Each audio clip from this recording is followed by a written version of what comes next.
Hello viewers, in this tutorial we will continue with non-concurrent force system in general and finding resultant of non-concurrent force system in particular. We have seen in the previous tutorial the elements of a non-concurrent force system. Of course, coplanar non-concurrent force system. There will be forces acting over the plane in a helter-skelter way. There will be horizontal forces, vertical forces, inclined forces, moments and moment of a couple, and everything will be coexisting over a plane. Therefore they will become non-concurrent force system. And as far as finding the resultant of the non-concurrent force system is concerned, it is very much similar to finding the resultant of a concurrent force system. We need to accumulate the algebraic sum of all the horizontal forces and algebraic sum of all the vertical forces. Then we need to find out the resultant using Pythagorean theorem, and we need to find out the direction of the resultant. So, but here, since the forces will be acting everywhere over the plane, it is required that the resultant will also be acting anywhere over the plane. Therefore, it needs to be located with respect to a predominant point over the plane, and this predominant point happens to be the moment center. And we have also done how exactly force acting at a point over the system can be transformed into a force acting at some other point. This is called as developing equivalent force systems. And we have understood all these things in a just how non-concurrent forces acting at different points can be transformed into equivalent system at some other point. And in so doing, we have understood that a moment created by a force with respect to some point can be replaced by the moment and the force to any other point. Moment of a couple can be moved anywhere in the space and without changing the effect. This aspect we have also proved. And we will go through the first problem, find the resultant of the force system and locate it with respect to O. And here is the force system, and here is some kind of a frame. There is a force acting over here. It's a lone force. It's a single force. So whenever single forces exist in a plane, that single force itself will become the resultant. Therefore, there is no question of finding resultant over here. The task is to replace this particular force acting at A as if it is acting at O. That means the effect of the force acting at A is to be just transformed into as if the effect is culminated at point O. Now we will just resolve this, and it will become horizontal component, and this will become vertical component, and it will be pretty easier for us to find the moment with respect to O by resolving this. And this is the resultant of the single force is that itself that we told. It needs to be located with respect to O. Now sigma mo equal to 600 sine 40 into 2. 600 sine 40. This is the vertically down, the vertical component, and into 2. So this will create clockwise moment according to our sign convention. Of course, clockwise moment is positive, therefore we will make it positive. This is positive, exactly, sorry. And minus 600 cos 40. This is the horizontal force, and that is also creating clockwise moment with respect to O. Now we will just move ahead, and this is the moment that you are going to get, which is a clockwise moment, acting at O. We can just transfer this. So this is a clockwise moment acting at O, and the force has its effect, that is the translatory moment, or it will tend to move this particular point O also in this particular direction. Therefore we can just transfer that over here. Now the force is to be transferred over here. The force comes over there, and also the moment. Actually, it should be clockwise moment. Anyway, it should be replaced. We'll change that. Yeah, it should be clockwise moment. Yeah.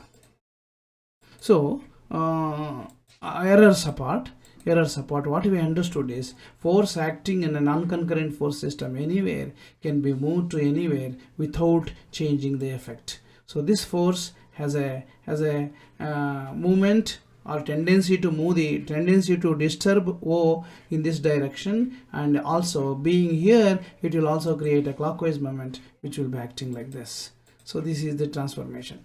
In the revolving door, here is a revolving door. Two persons simultaneously approach and exert forces. Here is a force F inclined at an angle of 15 degree, and here is a force inclined at an angle of 15 degree. Therefore the component along this dotted line, that is the vertical component of F and the vertical component of F, will create, and they are at a distance of 0.8 at plus 0.8, they will create an anti-clockwise moment. Therefore the door will be revolving in an anti-clockwise fashion. Now the question is, if the resulting moment due to this couple, these two forces, is 25 Newton meter, find the force F. It's very simple. It is couple at play. Yeah, definitely. The moment Rm is measured with respect to component of the force perpendicular to the arm of the door. This is the arm of the door. The perpendicular component can only generate moment, and here also the perpendicular component, and they are equal and opposite. As far as the horizontal component, which will be acting along this particular door panel, will nullify, and it will never be able to create any moment. Therefore vertical component, vertical with respect to this panel of the revolving door, is very much important. So perpendicular arm of the door, the component along the door will cancel away. Yes, moment of the couple equal to 25, and the component is F cos 15 degree. So F cos 15 degree into 1.6. So moment of a couple is defined as, can be found out as one of the forces multiplied by the distance between those two forces. So we have equated this, and we got the value of F equal to 25 divided by 1.545, that is cos 15. 1.6 into cos 15, and we have got 16.18 Newton to be the forces acting perpendicular to the panel of the door, and this is the horizontal component which will cancel away and which will never be able to generate any moment. Yeah.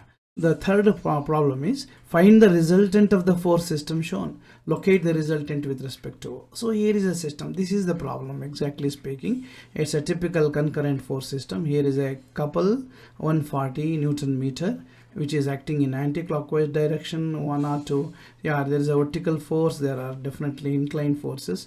Now we will move very similar to concurrent force system. First of all, we need to find out the magnitude and direction of the resultant. Therefore first of all, we will gather as to what algebraic sum of horizontal components are there. Components is, so 40 kilonewton, which is acting horizontally in positive direction, 80 cos 30. 80 is here, cos 30, that is also acting in a rightward direction, positive, and it is 60 cos 45. So 60 cos 45 is acting in the leftward direction, therefore it becomes negative, and the sum total of all these forces is 66.85. In the same token, sigma Fy is 60 sin 45, the component of 60 acting vertically up, and plus 80 sin 30, sorry, that's also acting vertically up, plus 50, this is the 50 direct vertical force. So that will give us Fy equal to 132.42. And the resultant of these two is square root of 66.85 square plus 132.42 square, and we have got 148.33 Newton. And theta is tan inverse of 63.21 degree. And now we will just replace the system by just two forces. The sum of the vertical forces are 132.42 Newton, and the sum of the horizontal components are 66.85 Newton. Both of them are positive, therefore resultant has to come like this, and the resultant value is 148.33, and the angle we have found it to be 63.21. Now it's a question of locating this resultant with respect to O. Now it is minus 140 direct moment of a couple, it's acting anti-clockwise direction, it is readily given, minus 60 cos 45, 60 cos 45 is acting like this, and here is the moment center, and this is the moment Rm. It is 4. So it will create anti-clockwise moment like this. The 60 cos 45 into 4. And 60 sin 45. 60 sin 45 is acting vertically up, and it is 2 plus 5, 7 meters. And but anyway, this will create clockwise moment because this vertical force will create clockwise moment, and therefore it becomes positive. Plus 50 into 2. This is 50, and it has a distance of 2 meters. It has a distance of 5 meters, sorry. So it is 5 from here till here. It will also create clockwise moment. Therefore, sum total of moments is has come out to be positive. That means it is in clockwise direction. Therefore, now we have the resultant. Applying Varignon's theorem, that is moment of the resultant should be equal to moment of all the forces with respect to a moment center. Here moment center is O, and the moment generated by all the forces is 237.27 Newton meter, which is clockwise in nature. Therefore, we should place the resultant over here in such a way that itself will also create clockwise moment, and we can afford to remove all the forces whenever we place it appropriately or exactly with respect to O. Therefore, we need to find out the momentum the resultant possesses with respect to O in order to create clockwise moment. We can never place this resultant over here, because if you place it over here, somewhere over here, it will create anti-clockwise moment. Therefore, we need to place this resultant somewhere above this O, somewhere over here, so that with the perpendicular arm that we are going to get now, it will be able to create clockwise moment. Therefore, R into D equal to 237.27, and therefore D equal to 237.27 divided by the resultant value, and it becomes 1.6 meters. Now it should be here, and the distance is 1.6 meters. So this is the resultant, and this is the momentum perpendicular distance from O. Now you can afford to remove all the other forces. The force magnitude is found out, the direction of the resultant is found out, and also it is being located. It is also possible to find out the y-intercept of resultant and x-intercept of the resultant if need be by applying the principles of a right angle triangle, wherein one of the sides is known, that is perpendicular distance is known, and this angle is known. So it is very easy to find out this x ordinate or x-intercept and y-intercept. Yeah. Next, determine the resultant of the force system and locate it with respect to the left end of the beam. So here it is. It's a cantilever beam. There are 3 forces, 1, 2, and a moment. Anyway, the resultant of these 2 forces must be vertical because there are no other horizontal forces in the system. So we will find out sigma Fy, okay, and then R itself equal to sigma Fy, because R equal to square root of sigma Fy whole square. So it emerges to be sigma Fy only. So we will just see as to what it is. Okay. Now the resultant should also be vertical force. So it is sigma Fy equal to phi, which is going up, minus 8, which is coming down. It gives us minus 3 kilonewton. That is, it is also going down. The resultant is a negative vertical force, and this is the it will be like this going down. And now we apply Varignon's theorem to locate the resultant with respect to this corner left end of the beam. Now we will take the moments. So R into X, we are applying Varignon's theorem. R into X equal to 8 into 6, 2 plus 2 plus 2 clockwise moment, minus 5 into 2. This is creating anti-clockwise moment with respect to this corner. So 5 into minus 5 into 2, minus 25. It's already readily given concentrated moment. Therefore, you should never be once again multiplied by 4 knowingly or unknowingly, because this is the readily available moment or concentrated moment or moment of a couple or whatever. So it gives us 13 kilonewton meter, which is clockwise once again. Therefore, x equal to 13 divided by 3, 3 being the resultant. We have got 4.33 meters. Now we need to place this resultant in such a way that it creates a clockwise moment of 13 kilonewton meter, and it is at a distance of 4.33 meters from the left end of the beam. So it should be somewhere over here. So up till here it is 4.13 it should be. Now this itself will create a clockwise moment which is equivalent to 13 kilonewton per meter. Now kilonewton meter. Now we can afford to remove this and replace the entire system with only one resultant force, which is at a distance of 4.33 meters. Now we'll go for the next problem.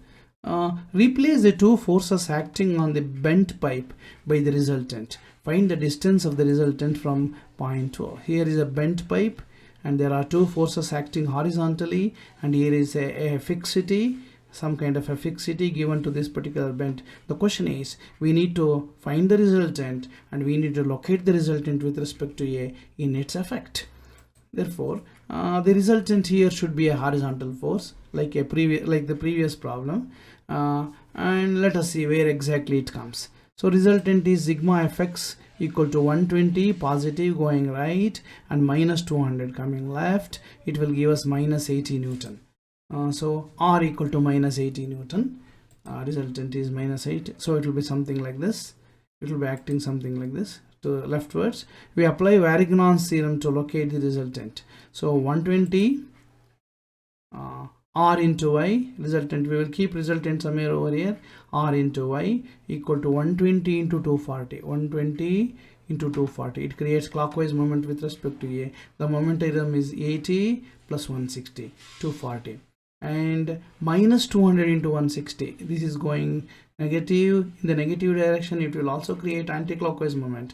Therefore, it is 200 into 160. So we have got minus 3200 Newton millimeter. That means the effective moment acting due to these two forces with respect to O is a negative moment which is in anti-clockwise direction.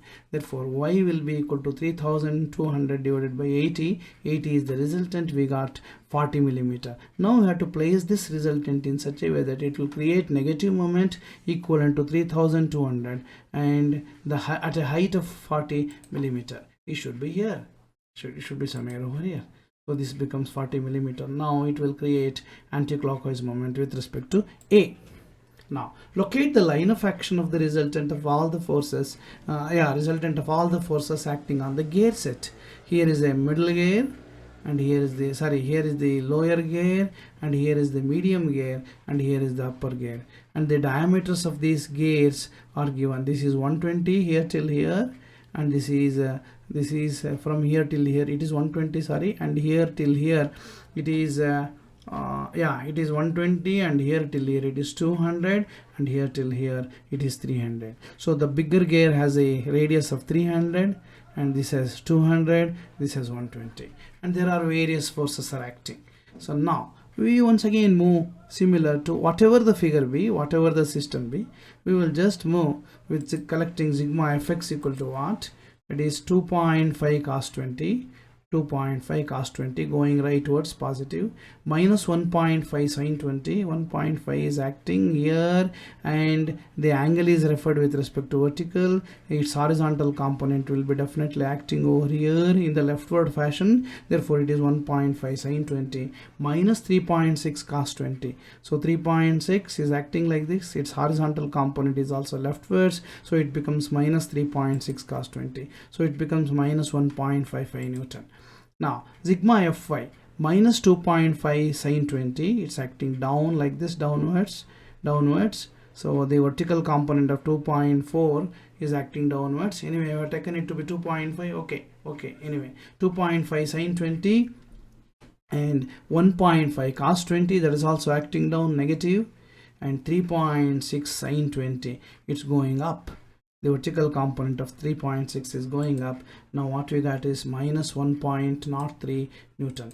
Now we will find the resultant. So sum of the horizontal component is minus, it's going leftward, and vertical component is going downward. Therefore resultant should act somewhere over here, something like this. And the angle is what is that? 33.6 degree. This is the angle with respect to horizontal. Now we know the magnitude of the resultant. We also know the direction. Now it's a question of finding where it is with respect to O. So here O is the predominant point with respect to which the forces can be effectively rotating the system of the gear or the gear set. Now we have replaced it once again. We apply Varignon's theorem to locate the resultant.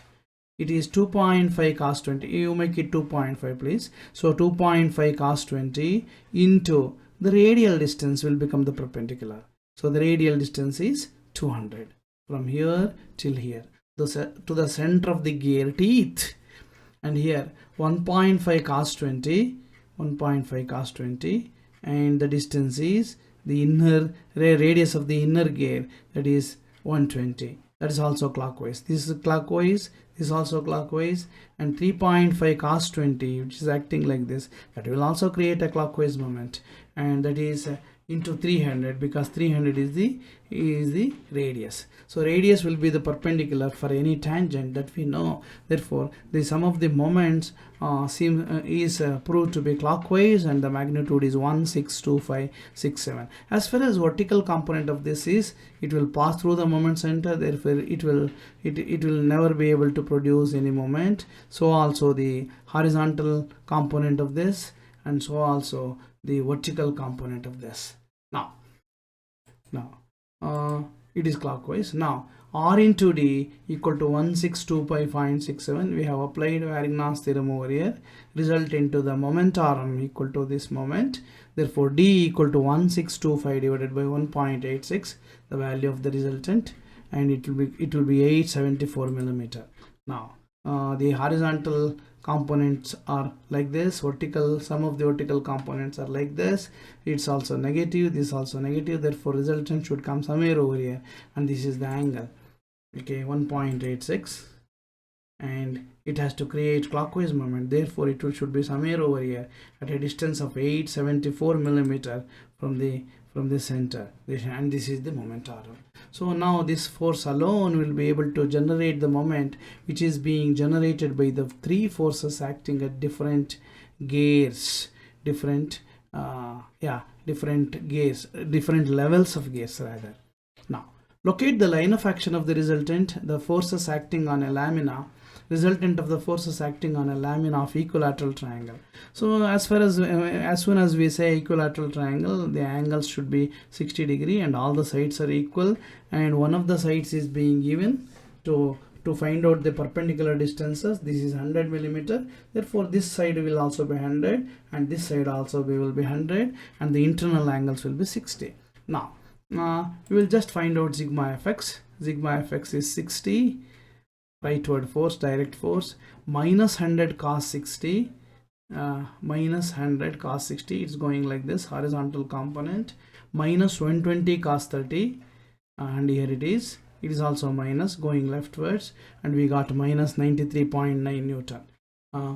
As far as sigma fy is concerned, minus 80, a direct force, vertical force coming down, plus 100 sin 60 going up, and 120 sin 30 going down.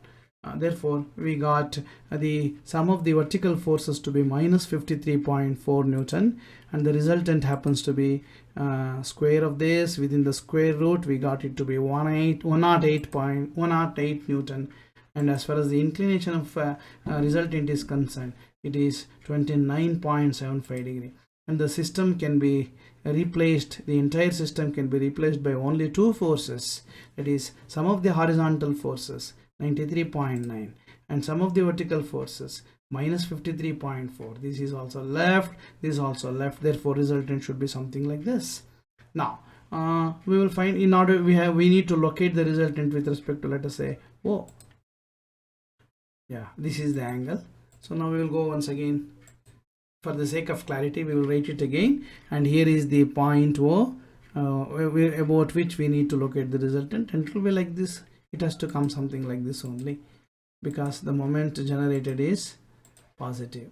Yeah, 80 into 50, 80 into 50. So if you project this, it will meet exactly at the center of this 100 millimeter, and this 100 millimeter by 2 will be the moment Rm as far as 80 Newton is concerned. As far as 60 is concerned, this is the moment Rm, entire attitude of the altitude of this triangle. So it will be, and if you make use of this 100 millimeter and the angle to be 60 degree, it will be 100 sine 60, because sine 60 is opposite by hypotenuse. So we know the hypotenuse, we need to find out the opposite, that is the vertical height from here till here, which happens to be the moment arm for 60 Newton. In the same way, 120 sine 30, which will be able to generate the moment, and the moment arm is the length of the side itself, because that itself, as far as the horizontal component of 120 is concerned, it passes through O, and this 100 Newton is already passing through O, and only these two forces and the vertical component of this force were able to generate a moment which is clockwise, and with the magnitude 15,196.15 Newton millimeter. So this is the horizontal force, replacing all the horizontal forces, and this is the vertical force, the sum total of all the vertical forces, and this is the resultant. Now if we apply the principles of Varignon, it will R into D equal to this, the moment is clockwise, therefore D equal to this moment divided by the resultant, and we got 140.7 millimeter. Here it is, 140.7 millimeters. So this into this will create clockwise moment, which is created by all the other forces. Therefore, and we can project this up till here, and we can also find the x-intercept. X-intercept means from O to this particular point. We can just do that, making use of the principles of the triangle. In this triangle, this is the opposite side, and here is the angle that we just found out, because this is the resultant, and the resultant makes an angle of 29.75 degree with respect to horizontal. Therefore we can find this particular value, which happens to be the hypotenuse. Now sine 29.75 equal to opposite by hypotenuse.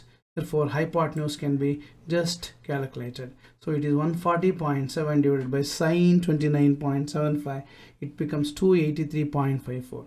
Therefore from here till here, the distance, that means the projected line of action of the resultant will cut the horizontal base somewhere over here, and from O it becomes x-intercept if we assume this dotted line to be x-axis.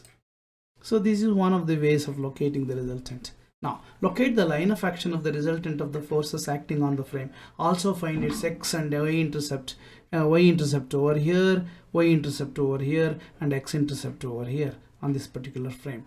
And the frame geometry is also given, the various forces are given. Now this is the thing, and here we should be carefully verifying. A little consideration will show that 20 Newton per meter is given over here, but elsewhere it is measured in millimeter. So linear measurements are millimeters, therefore here a meter has come, therefore it should be immediately converted into Newton millimeter. So Newton as it is, and 1000 millimeter equal to 1 meter, therefore we have multiplied it by 1000, we got 20,000 Newton millimeter, and here also 40,000 Newton per millimeter, because we need to multiply this by 1000. Now we will get sigma fx equal to the algebraic sum of fx. It is 150 going horizontally right and 250 horizontally right, both are positive. We got 400 Newton. As far as sigma fy is concerned, 125 going vertically up over here and minus 400 coming vertically down.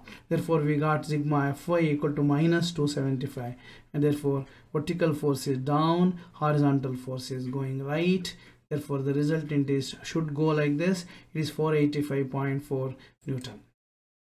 Now we will just find out where the resultant is, and sigma mo, that is algebraic sum of all the moments with respect to O, is 150 into 150 into this moment arm is 150 clockwise, and minus 125 into 300, this is 125. It will rotate the entire frame in anti-clockwise fashion, and the moment arm is 100 plus 100 plus 100, 300 plus 20,000. Readily you can just add this, which is clockwise positive and is also clockwise positive. Therefore in a nutshell, we have got the net moment to be 45,000 Newton millimeter, and we need to find out the located moment arm of the resultant. Therefore resultant into its moment arm equal to the moment generated by all the other forces in the system. So it is 45,000. Therefore D equal to 92.7 millimeter. Therefore we can just move this resultant over here, and it needs to generate a clockwise moment, and therefore this should be the moment arm. This is 92.7. this is the resultant. It will definitely create a clockwise moment with respect to O. Now it is 92.7 millimeter. Since we need to find out the intercepts where it cuts this frame AO, the portion of the frame O, where it cuts the portion of the frame at OB over OB, and where it cuts over BC. So therefore we have made a small projection. Anyway, force can be moved anywhere along its line of action. That is the concept when we draw prolonged lines, okay, passing through or along the line of action of the resultant. We are not erring anyway. Now we will just calculate this. First of all, y1, that is this one. We can make use of this particular small triangle. This is the perpendicular, and this becomes the hypotenuse. This is the angle. This angle is the angle with which resultant makes with respect to horizontal. Okay, horizontal. This is the perpendicular line to the resultant, and the resultant makes an angle of what is that, 34.5 degree. Therefore this angle should also be 34.5 degree. Now we will get y1, which is the hypotenuse, and we will make use of cos theta. Cos theta is adjacent by hypotenuse. We want hypotenuse, therefore it is 92.57. This distance, the block line, perpendicular line, divided by cos 37.5. it happens to be 112.2. that means here till here it is 112. The intercept from O over the frame portion AO, vertical frame portion AO, is 112.2. there it cuts. And as far as this distance is concerned, this angle is 34.5 degree, and this is the perpendicular distance, and this is the hypotenuse. Therefore we know the perpendicular distance, and we know the hypotenuse, and we need to find out the hypotenuse. So sin theta is the candidate. So sin 34.5 is this opposite divided by hypotenuse, and we will get x value to be 163.67 millimeter, and it is here till here. So the balance is 300 minus 163.67, that is 136.7, and this distance can be usefully used in order to find out this particular intercept over BC, and because this angle is 34.5 vertically, the opposite vertex angles, here also it is 37.5. the resultant makes 34.5 with respect to horizontal. Now y2, this is y2.